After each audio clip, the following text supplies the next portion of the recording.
दास इलाके में हड़कंप मच गया है। समस्तीपुर से ये बड़ी खबर बताया जा रहा है कि चकमहेसी थाना क्षेत्र के नामापुर दरियापार गांव में पहले से ही घात लगाए हुए 8 से 10 की संख्या में अपराधियों ने अंधाधुंध फायरिंग की और प्रभात कुमार चौधरी और उसके एक साथी सन्नी की गोली मारकर हत्या कर दी। गैंगवार में हत्या की आशंका जताई जा रही है। मिली जानकारी के मुताबिक अपने 4 साथियों के साथ प्रभात चौधरी नामपुर दरियापार गांव गए हुए थे। इसी दौरान बागमती नदी पर बना रहे पुल के पास अपराधियों ने उन्हें घेर लिया और फायरिंग शुरू कर दी। बताया जाता है कि गाड़ी जैसे रुकी और प्रभात और उसके साथी सन्नी गाड़ी से निकले, ताबड़तोड़ फायरिंग के चपेट में आ गए। घटनास्थल से 2 लोडेड मैगजीन और खोखा भी बरामद किए गए हैं। डबल मर्डर की इस वारदात को यहां पर बताया जा रहा है गैंगवार से भी जोड़कर देखा जा रहा है। ये एक्सक्लूसिव तस्वीरें आपको दिखा रहे हैं। उन पर हमला किया गया था। हाँ, यहाँ कोर्ट में हमला हुआ था, जिसमें 2 पुलिस भी 2 दरोगा भी सस्पेंड हुए थे। दरोगा के मिली भगत से हुआ था। उसमें क्या लग रहा है उसी विवाद के कारण हो सकता है, वही भाई विवाद है।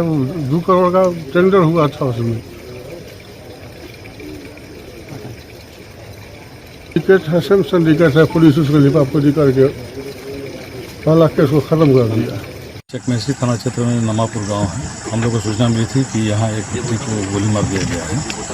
जब हम लोग यहाँ पर आए तो छानबीन किए तो पता चला कि चकहैदर का रहने वाला प्रभात चौधरी को गोली मार दिया गया है और इसके पीछे जो लोग हैं उनका नाम बताया गया है। हम लोग छापेमारी भी कर रहे हैं। ये गैंगवार है सर या हत्या? अभी इसमें बहुत सारी बातों को बताया जा रहा है। हम लोग उस पर छानबीन करके कार्रवाई करेंगे। समस्तीपुर सदर अनुमंडल 2 क्षेत्र के चकमहेसी थाना अंतर्गत नामापुर दरियापार गांव में डबल मर्डर से सनसनी फैल गई। प्रभात चौधरी और सन्नी कुमार को बदमाशों ने गोली मारकर हत्या कर दी। हत्या की वारदात के बाद पुलिस घटना स्थल पर पहुंचकर मामले की तफ्तीश में जुटी हुई है और मिली जानकारी के मुताबिक घटना स्थल से पुलिस ने 2 मैगजीन और कई खोखे भी बरामद किए हैं। बताया जाता है कि इस आपराधिक वारदात को अंजाम देने के पीछे करीब 8 से 10 की संख्या में अपराधी थे, जो वहां पहले से घात लगाकर बैठे हुए थे। वर्ष 2023 में समस्तीपुर कोर्ट परिसर में भी प्रभात चौधरी पर पेशी के दौरान फायरिंग की घटना हुई थी, जिसमें वो बाल बचे थे और इस हत्या के वारदात के बाद दरभंगा प्रक्षेत्र के डीआईजी भी मौके पर पहुंचे और पूरे मामले की जानकारी ली। घटना को गैंगवार से भी जोड़कर देखा जा रहा है। अब देखने वाली बात होगी कि पुलिस की तफ्तीश में क्या कुछ मामला सामने आता है। Mukesh Kumar, News 18 Network, Samastipur. खगड़िया से बड़ी खबर है। बिहार एसटीएफ की बड़ी कार्रवाई। मिनी गन फैक्ट्री का खुलासा हुआ है। गंडक नदी के दियारा में चल रही थी यह गन फैक्ट्री। मानसी थाना पुलिस के साथ संयुक्त छापेमारी हुई। मौके से एक हथियार कारीगर गिरफ्तार हुआ है। हथियार बनाते समय दबोचा गया आरोपी। अवैध हथियार और कारतूस भी बरामद किया गया है। हथियार बनाने का सामान जब्त कर लिया गया। पूरे नेटवर्क की जांच में अब एसटीएफ जुट चुकी है। गिरफ्तार आरोपी से पूछताछ भी हो रही है। हथियार बनाते वक्त ही कारीगर गिरफ्तार हुआ। तस्वीरें आप ये देख सकते हैं। बिहार एसटीएफ की ये बड़ी कार्रवाई आप देख सकते हैं। यहां पर क्या कुछ बरामद हुआ है। बिहार एसटीएफ ने मिनी गन फैक्ट्री का खुलासा किया है। गंडक नदी के दियारा में चल रही थी गन फैक्ट्री। मानसी थाना पुलिस के साथ में संयुक्त छापेमारी में एक हथियार कारीगर को गिरफ्तार कर लिया गया। हथियार बनाते समय दबोचा गया है आरोपी को। अवैध हथियार और कारतूस की बरामदगी हुई है। हथियार बनाने का सामान भी जब्त किया गया। पूरे नेटवर्क की जांच में एसटीएफ जुटी है। गिरफ्तार आरोपी से पूछताछ भी जारी है।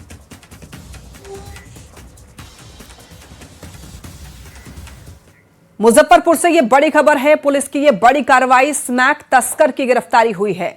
1000 पुड़िया स्मैक की बरामदगी हुई है। मिठनपुरा के कालीबाड़ी इलाके से गिरफ्तारी हुई है। राहुल कुमार को मौके से दबोचा गया।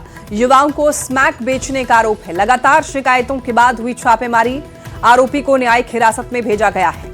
मुजफ्फरपुर से इस वक्त की यह बड़ी खबर। कालीबाड़ी रोड स्थित फील्ड के पास जो है कुछ युवक जो है इसका सेवन कर रहे हैं, इसके क्रय विक्रय कर रहे हैं। पुलिस की एक टीम का गठन किया गया, जिसकी अगुवाई एसडीपीओ टाउन 1 कर रहे थे और उसके टीम के मेंबर एसएचओ टाउन भी थे, एसएचओ मिठनपुरा भी थे। और इन्होंने जो है रेड किया वहाँ पे राहुल कुमार को, जो थाना मिठनपुरा जिला मुजफ्फरपुर को 1000 पुड़िया अवैध मादक पदार्थ स्मैक के साथ गिरफ्तार किया गया। बेगूसराय से खबर, जहां चोरी के आरोप में एक युवक को पेड़ से बांधकर बेरहमी से पिटाई की गई। घटना का वीडियो भी सामने आया है, जिसमें कुछ लोग कानून को अपने हाथ में लेकर नाबालिग की पिटाई करते हुए दिखाई दे रहे हैं। यह घटना बखरी थाना क्षेत्र की है। युवक लगातार लोगों से रहम की गुहार लगाता रहा, लेकिन लोगों ने उनकी एक नहीं सुनी। और ऐसे में न्यूज 18 ये सवाल पूछता है कि चोरी के आरोप में आखिर तालिबानी सजा क्यों दी गई? लोगों को कानून हाथ में लेने का हक आखिर किसने दिया? चोरी की सूचना पुलिस को क्यों नहीं दी गई? पिटाई पर अब न्यूज 18 के सुलगते सवाल। देखिए, हड़ताल पर पीएमसीएच के जूनियर डॉक्टर ओपीडी की व्यवस्था अब बेपटरी हो गई है। जेडीए ने हड़ताल का ऐलान कर दिया। इमरजेंसी छोड़कर सभी सेवाएं ठप हो चुकी हैं। डॉक्टरों के साथ बढ़ती हुई हिंसा पर दरअसल नाराजगी है। प्रदर्शन कर रही नर्स अब काम पर लौटी। अधीक्षक के आश्वासन पर काम पर नर्सेज अब लौट चुकी हैं। दरअसल नर्स की पति की मौत के बाद यहां पर सभी नर्सेज जो हैं वो प्रदर्शन कर रही थी और स्वास्थ्य मंत्री निशांत कुमार से मुलाकात करके शिकायत करने की बात कर रही थी। लेकिन अब खबर यह है कि अब काम पर लौट चुकी हैं जितनी भी प्रदर्शन कर रही नर्स थी। ज्यादा जानकारी के लिए न्यूज 18 संवाददाता रजनीश हमारे साथ जुड़ चुके हैं।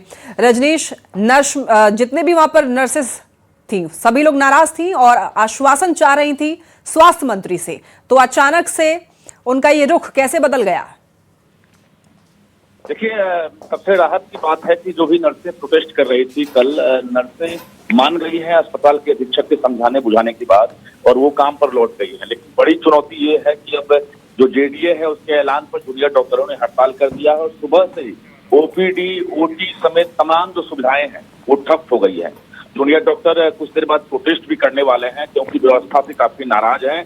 पीजी रेजिडेंट डॉक्टरों के स्टाइपेंड बढ़ाने के साथ साथ जो सीनियर रेजिडेंट के वेतन संशोधन को लेकर जो लेट किया जा रहा है उसको लेकर नाराजगी है। उसके अलावा ट्रेंड सुरक्षा कर्मियों की अब तक तैनाती नहीं की गई है। चिकित्सकों के साथ लगातार जो हिंसा मारपीट की घटना होती है, ये आरोप है कि इसको लेकर केस दर्ज नहीं किया था। ये तमाम जो डिमांड है ये लगातार होता आया है और आवश्यक दवाएं, उपकरण, जांच सुविधाएं, आईसीयू बेड, मरीज परिवहन की सुविधा, ये तमाम मांगे जो है जूनियर डॉक्टरों ने की है और इसको लेकर साफ तौर से अल्टीमेटम दिया है कि अगर ये मांगे पूरी नहीं होती है तो हम लोग हड़ताल से वापस नहीं लौटेंगे। तो कुल मिलाकर ये कहें कि सुबह से ही दूर दूर से मरीज आ रहे हैं और उसके बाद जो है ओपीडी से उन्हें लौटना पड़ रहा है। हालांकि कुछ सीनियर डॉक्टर संभाले हैं मोर्चा, लेकिन कहा जाता है कि 3500 से 4000 ओपीडी में मरीज आते हैं, जिसको लेकर जूनियर डॉक्टरों की तैनाती जरूरी होती थी। लेकिन अब जूनियर डॉक्टर की हड़ताल की वजह से पूरी व्यवस्था मानो बेपटरी हो गई है। लक्ष्मी, ठीक है रजनीश, बने रहिए, आगे भी आपसे अपडेट लेंगे। तो देखिए, बड़ी खबर इस वक्त मिल रही है। शिक्षकों के तबादले की अब तैयारी तेज हो चुकी है, यानी कि शिक्षक ट्रांसफर और पोस्टिंग से जुड़ी हुई यह खबर है। 10 जुलाई को रिक्तियों का सॉफ्टवेयर यहां पर तैयार होगा। 11 जुलाई को डीईओ और डीपीओ को ट्रेनिंग मिलेगी। वीसी के जरिए यहां पर सॉफ्टवेयर का प्रशिक्षण होगा। स्कूलवार रिक्तियां सॉफ्टवेयर में फीड की जाएंगी। 15 जुलाई तक जिलों से रिक्तियों का सत्यापन किया जाएगा और हर स्कूल की खाली सीटों का अंतिम निर्धारण होगा। 16 से 20 जुलाई तक आवेदन लिए जा सकते हैं और ऐच्छिक ट्रांसफर के लिए शिक्षकों से आवेदन मांगे जाएंगे। रजनीश हमारे साथ बने हुए हैं। रजनीश, ऐच्छिक ट्रांसफर के लिए कई शिक्षक जो हैं बेताब हैं, काफी लंबे समय से इंतजार कर रहे हैं, अब उनके लिए क्या खुशखबरी है? देखिए, नई सरकार के गठन के बाद से ही TRE-4 का विज्ञापन हो या फिर ट्रांसफर का मुद्दा हो, लगातार उठ रहा है। इस बीच कल शिक्षा मंत्री मिथिलेश तिवारी ने अपने अधिकारियों के साथ बड़ी बैठक की है और बैठक में TRE-4 को लेकर जहां आदेश दिया है कि 25 जुलाई तक पीएससी को TRE-4 की अधिसूचना भेज दी। हालांकि उससे पहले बड़ी चुनौती ये है कि टीचर ट्रांसफर करना जरूरी है, जिसको लेकर कहा यह जा रहा है। हालांकि अंदर खाने से जो खबर आई है न्यूज 18 के पास कि रिक्तियों को लेकर 10 जुलाई को फाइनल सॉफ्टवेयर तैयार किया जाएगा। 11 जुलाई को सभी डीईओ और डीपीओ को ट्रेनिंग दी जाएगी और वीसी के जरिए सॉफ्टवेयर की ट्रेनिंग दी जाएगी। मानक मंडल के आधार पर रिक्तियों को सॉफ्टवेयर में फीड किया जाएगा। इससे 15 जुलाई को 8-8 जिलों के डीपीओ को यानी स्थापना डीपीओ को पटना बुलाया जाएगा विभाग में और किस स्कूल में विषयवार कितनी रिक्ति है ये जानकारी ली जाएगी। रिक्तियां फाइनल फीड होने के बाद ट्रांसफर के लिए आवेदन लिए जाएंगे, जिसकी तारीख लगभग 16 से 20 जुलाई मानी जा रही है। उसके आधार पर पोर्टल पर आवेदन लिए जाएंगे। शिक्षकों से एक्सिट ट्रांसफर के लिए आवेदन लिए जाएंगे और निश्चित रूप से तैयारी शुरू हो गई है, लेकिन देखना है कि आखिर जो डेट दिए जा रहे हैं वो डेट पर काम होता है कि नहीं, क्योंकि शिक्षकों को विश्वास नहीं हो रहा है। कई बार शिक्षा विभाग ने तारीखों का ऐलान कर दिया है, लेकिन अब तक वो मुकम्मल नहीं हो सका है। ऐसे में इंतजार करना जरूरी है कि और रजनीश, महिलाओं को प्राथमिकता देने की भी बात की गई थी। देखिए, अलग अलग कैटेगरी है, जो दिव्यांग हैं, महिलाएं हैं, पति पत्नी हैं या जो गंभीर रोग से पीड़ित हैं, उनका पहले ट्रांसफर किया जाना है। तो ये स्पेशल कैटेगरी बनाया गया है और उनके ट्रांसफर के बाद जो बाकी कैटेगरी के टीचर हैं उनको ट्रांसफर किया जाएगा, जिसमें TRE 1, 2, 3 वाले, इसके अलावा जो BPSC से पहले से बहाल टीचर हैं, यानी सभी कोटि के टीचर का ट्रांसफर होना है नियोजित को छोड़कर। तो कुल मिलाकर शिक्षा मंत्री ने बैठक की और बैठक के बाद ये रिहर्सल शुरू हो चुका है और 10 जुलाई से देखने को मिलेगा कि आखिर सॉफ्टवेयर बनता है कि नहीं और DO DPO जो है वो ट्रेनिंग के दौरान क्या फीडबैक देते हैं, उसके बाद आवेदन लिया जाएगा। तो इंतजार करना जरूरी होगा, क्योंकि टीचर्स जो है लगातार इंतजार में है कि उनका ट्रांसफर कब शुरू होगा। जी लक्ष्मी। ठीक है, बहुत धन्यवाद आपका इन तमाम जानकारियों के लिए रजनीश।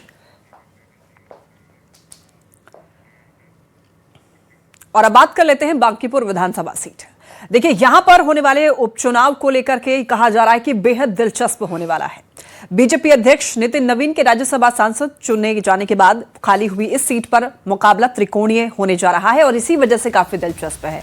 जनसुराज के संस्थापक प्रशांत किशोर के चुनाव लड़ने के ऐलान के बाद आरजेडी ने पहले रेखा गुप्ता को अपना उम्मीदवार घोषित किया और अब बीजेपी की ओर से भी अभिषेक सिन्हा बंटी को बतौर पार्टी उम्मीदवार मैदान में उतारा गया है। देखिए, महागठबंधन की सहयोगी कांग्रेस ने हालांकि अपना उम्मीदवार उतारने के संकेत दिए हैं, पर पार्टी के सीनियर नेताओं ने अभी इसकी पुष्टि नहीं की है। वैसे एकमात्र सीट पर होने वाले इस उपचुनाव ने बीजेपी की इस पारंपरिक सीट को प्रतिष्ठा की लड़ाई बना दी है।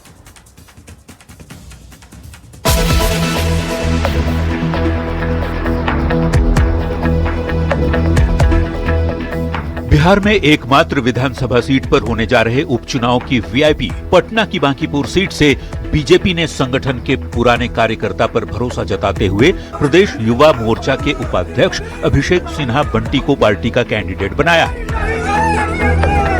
अभिषेक पटना महानगर युवा मोर्चा के अध्यक्ष रह चुके हैं। इसके अलावा वे मंडल मंत्री और महामंत्री की जिम्मेदारी भी संभाल चुके हैं। अभिषेक सिन्हा बंटी करीब 27 साल से बीजेपी कार्यकर्ता के तौर पर अपनी जिम्मेदारी निभा रहे हैं। बांकीपुर से बीजेपी उम्मीदवार बनाए जाने पर मुख्यमंत्री सम्राट चौधरी ने उन्हें शुभकामना दी है और कहा है कि जनता का आशीर्वाद अभिषेक जी को जरूर मिलेगा और वे पार्टी के लिए ऐतिहासिक जीत हासिल करेंगे। बीजेपी अपनी जीत के लगातार दावे कर रही है, तो वहीं महागठबंधन के दो सहयोगी आरजेडी और कांग्रेस इस उपचुनाव में एक दूसरे के खिलाफ ही हमलावर है। बांकीपुर में आरजेडी के प्रत्याशी उतारने पर कांग्रेस आग बबूला है और सहयोगी पर गठबंधन धर्म नहीं निभाने का आरोप लगा रही है। इधर आरजेडी का दावा है कि गठबंधन में कहीं कोई दिक्कत नहीं, जो भी भ्रम की स्थिति है उस पर सभी दलों के बड़े नेता आपस में बैठक कर मामला सुलझा लेंगे। किसको हकीकत नहीं पता है कि राजद ने आज तक वहां से एक बार भी जीत नहीं दर्ज की। हम 3 बार वहां से जीते हैं। जनता दल ने भी कभी जीत नहीं दर्ज की। हाँ, वाम दलों ने जीत दर्ज की है 2 बार वहां। यह हकीकत भी सबको पता है। देखिए, गठबंधन का एक धर्म होता है और हमें दुख के साथ कहना पड़ रहा है कि हमारे गठबंधन के, हमारे परिवार के एक वरिष्ठ सदस्य ने गठबंधन धर्म का पालन नहीं किया। हम उस गठबंधन में बड़े भाई की भूमिका में हैं। निश्चित तौर पर त्याग की प्रत्याशा हम ही से होगी सबको। कहीं कोई नाराजगी नहीं है। बांकीपुर विधानसभा चुनाव में 2025 में भी आरजेडी यहां से लड़ी थी। लगभग 50,000 वोट आए थे। तो ये आरजेडी का सीट था। आरजेडी ने अपना उम्मीदवार यहां से घोषित किया। जो लड़ी थी वही रेखा गुप्ता जी फिर से चुनाव लड़ रही हैं। देखिए, सारे सहयोगी दल हमारे जो भी हैं, सबको हकीकत पता है। वहीं जनसुराज के संस्थापक प्रशांत किशोर बिहार विधानसभा का चुनाव नहीं लड़े थे, पर इस उपचुनाव में अपना दम दिखाने उतर रहे हैं। ऐसे में 30 जुलाई को होने वाले उपचुनाव में कौन बनेगा बांकीपुर का धुरंधर, इस पर सभी की नजरें टिकी हैं। पटना से न्यूज 18 के लिए शैलेंद्र कुमार की रिपोर्ट। बांकीपुर विधानसभा उपचुनाव को लेकर हलचल तेज है। प्रशांत किशोर के उतरने और बीजेपी से जमीनी कार्यकर्ताओं को टिकट मिलने से मुकाबला और ज्यादा रोचक हो चुका है। वहीं आरजेडी ने उम्मीदवार उतार करके मुकाबला त्रिकोणीय बना दिया है। बांकीपुर की जनता के मन में क्या है, ये जानने की कोशिश की है न्यूज 18 संवाददाता आनंद अमृतराज ने।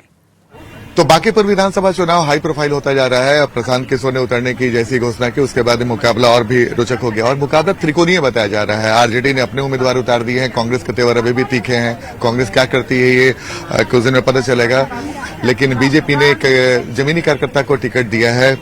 वहीं प्रशांत किशोर भी जनसुराज की तरफ से किस्मत आजमा रहे हैं। ये चाहती हूँ कि भाई शिक्षा महिलाओं के लिए जो सबसे जरूरी चीज है कि उसको सुरक्षा मिले और शिक्षा आगे बढ़े, इसलिए हम प्रशांत किशोर को सपोर्ट करते हैं। देखिए, बांकीपुर में अब कोई लड़ाई नहीं रह गया है। बांकीपुर में जो भी लड़ाई था, जो थोड़ा बहुत था, वो खत्म हो गया। अभिषेक बंटी जमीनी कार्यकर्ता है, हम लोगों का बीच का लड़का है और जुझारू लड़का है। यही भारतीय जनता पार्टी इस निर्णय के लिए जानी जाती है। आम कार्यकर्ता के रूप में निर्णय लेकर भारतीय जनता पार्टी पहले ही जीत अपना घोषित कर दी है। कम से कम 1 लाख वोटों से बंटी कुमार जीतेगा।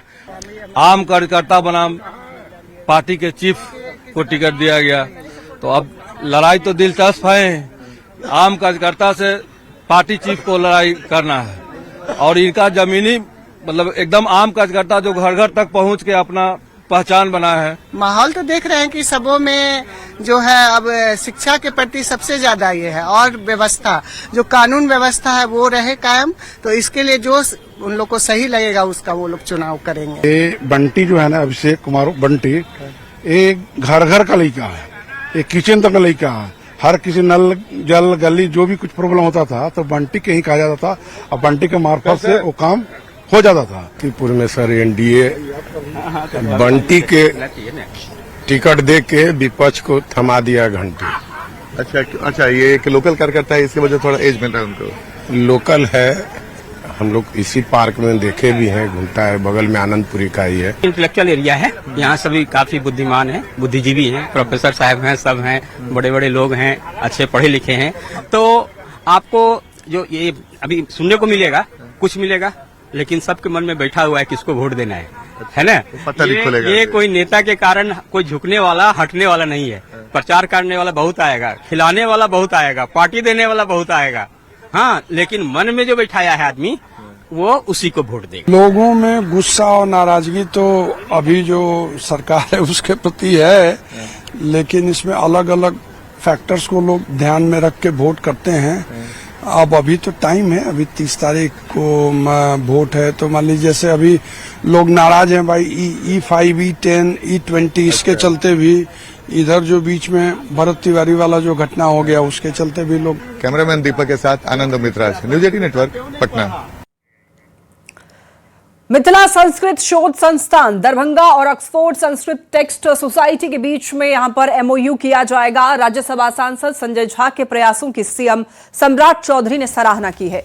मुख्यमंत्री सम्राट चौधरी ने सोशल साइट एक्स पर किए पोस्ट में ये लिखा है, माननीय राज्यसभा सांसद संजय झा के द्वारा मिथिला संस्कृत शोध संस्थान दरभंगा और ऑक्सफोर्ड संस्कृत टेक्स्ट सोसाइटी के बीच में MOU के संबंध में दिए गए महत्वपूर्ण प्रस्ताव एवं अनुरोध पत्र प्राप्त हुआ है। मिथिला की समृद्ध ज्ञान परंपरा, संस्कृत साहित्य, प्राचीन पांडुलिपियों एवं भारतीय सांस्कृतिक विरासत का संरक्षण, डिजिटलीकरण, शोध तथा वैश्विक स्तर पर प्रचार प्रसार हमारी सर्वोच्च प्राथमिकताओं में है।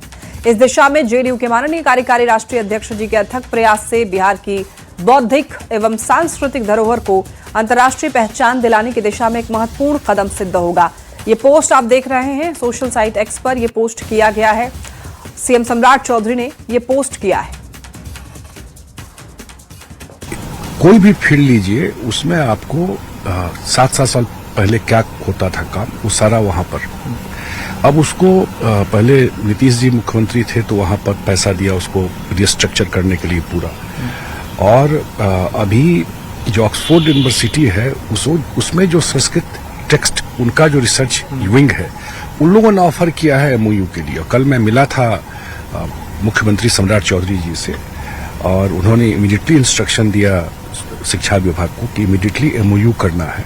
और इस MOU से ये होगा कि जो बौद्धिक परंपरा मिथिला में रही मिथिला क्या बिहार की है, वो उसका ग्लोबल लेवल पे ये बात जाएगी। कोई इंटरनेशनल पब्लिकेशन में वहाँ का मनस्क्रिप्ट का जो कंटेंट है वो छपेगा, या वहाँ जो डिजिटाइजेशन हो रहा है वो उस काम को में कॉपरेट करेंगे। आपको पता है कि प्रधानमंत्री नरेंद्र मोदी जी बड़े स्केल पे ज्ञान भारत मिशन जो है, सो उसमें पूरा देश में अब मिथिला में तो मैं देखता हूँ, तो आप ये देख रहे हैं इंस्टीट्यूट, घर घर में लोग पेटी में बहुत जगह देखिएगा अभी भी मैन्युस्क्रिप्ट लेकर रखा हुआ, बंद किए हुए हैं। जापान में भी एक जानकारी थी, जापान में भी मिथिला के करीब, जापान में भी मैं गया था, और जापान में भी मिथिला पेंटिंग, मधुबनी पेंटिंग का जो एक बड़ा म्यूजियम जापान में है। और आप जाएंगे, टोक्यो से थोड़ा दूर है, और पूरा जो जापानीज लोग हैं वो आते हैं मधुबनी में उस पेंटिंग। हमारी धरोहर इतना बड़ा है, और शायद हम लोग उसको उस तरीके से पब्लिक डोमेन में ग्लोबल लेवल पे नहीं आए। मिथिला संस्कृत शोध संस्थान दरभंगा और ऑक्सफोर्ड संस्कृत टेक्स्ट सोसाइटी के बीच एमओयू को लेकर राज्यसभा सांसद संजय झा बेहद उत्साहित हैं। उनसे बात की न्यूज 18 संवाददाता आनंद अमितराज ने। चलिए अब बढ़ते हैं खबरों में आगे, बात करेंगे बिहार के मौसम की। देखिए, बिहार में कमजोर मानसून से किसानों की चिंता बढ़ी हुई है। राज्य में अब तक सामान्य से करीब 55% कम बारिश दर्ज की गई है, जिससे खेती प्रभावित हो रही है। इस बीच मौसम विभाग ने 5 जिलों में तेज बारिश और ठनका गिरने की संभावना जताई है। राजधानी पटना में सुबह से आसमान में बादल छाए हुए हैं, बारिश के आसार बने हुए हैं। मौसम विभाग ने लोगों से खराब मौसम के दौरान सतर्क रहने की भी अपील की है। बिहार में मानसून की बारिश वैसी नहीं हो पा रही है जैसी भविष्यवाणी की गई थी, और जो रफ्तार पकड़ने के बाद थी वो भी रफ्तार नहीं पकड़ पा रही है। और जाहिर सी बात है, इसके वजह से सीधा असर किसानों पर पड़ रहा है। और जो जानकारी मिल रही है उसके हिसाब से बिहार में मानसून सामान्य से 55% कम हुई है। जाहिर तौर पे ये एक अच्छा संकेत नहीं है। खासकर बिहार के कई जिले अभी भी ऐसे हैं जहां पे पानी कम होने की वजह से सूखे की स्थिति हो गई है, और सरकार भी इसको लेकर चिंतित है। जाहिर तौर पे बावजूद इसके आज भी मौसम विभाग ने भविष्यवाणी की है कि बिहार के 4-5 जिले ऐसे हैं जहां पे जबरदस्त बारिश हो सकती है और वज्रपात भी पड़ने की संभावना है। राजधानी पटना में भी कल देर रात काफी बारिश हुई थी, कल शाम से काफी बारिश हुई है, और आज भी बादल छाए हुए हैं। लेकिन जैसी बारिश होनी चाहिए पटना से दूसरे जिलों में, वैसी स्थिति अब तक दिखाई नहीं पड़ रही है। और जाहिर सी बात है, 6 जुलाई तक, जो आज तक अगर हम बात करें आपको, तो 7 तारीख, आज 7 जुलाई है, अगर बारिश की बात करें तो फिलहाल जितनी बारिश होनी चाहिए थी उतनी नहीं हुई। केवल अभी 103 मिलीमीटर बारिश ही रिकॉर्ड दर्ज की गई है। तो जाहिर तौर पे इसका सीधा असर खेती बाड़ी पे भी पड़ रहा है। और मौसम विभाग ने जो जानकारी दी है उसके मुताबिक बंगाल की खाड़ी में फिलहाल कोई प्रभावी कम दबाव का क्षेत्र विकसित नहीं हो पा रहा है, जिसकी वजह से जो मानसूनी हवाएं हैं उसे मजबूती नहीं मिल पा रही है, जिसकी वजह से जितनी बारिश होनी चाहिए थी वो बारिश नहीं हो पा रही है। तो